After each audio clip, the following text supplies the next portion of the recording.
Welcome to week 4. Let's jump straight into the discussion board.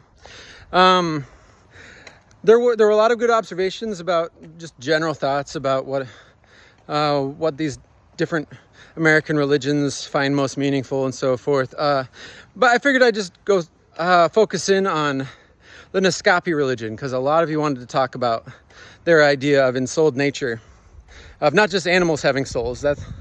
That's not too uncommon. But even things like trees having souls, and even things like stars having souls, and the wind having a soul. So to get really clear, what would it mean for something to have a soul? A soul, as we mean it here, basically means a mind. It's the kind of thing that has thoughts and beliefs and desires and intentions, right? If something has a soul, that's the kind of thing it is. And so obviously, yeah, if you did really believe that stars and the wind and trees and all that have thoughts and beliefs and intentions, it definitely would, affect how you view nature and how you act. And the way the Naskapi view nature is definitely affected by that. It's not that they no longer kill anything. They do still hunt.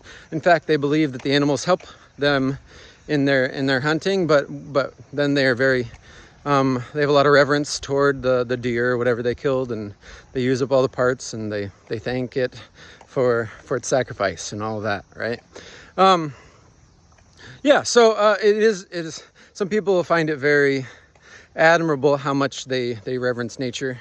Of course, ultimately it depends, whether or not we should have that attitude on whether we actually believe that nature has a soul. All the different parts of nature has a soul in that sense. So there are deeper questions you'd have to answer first before you figure out whether, in what way it makes sense to emulate them. But, there's something kind of admirable there.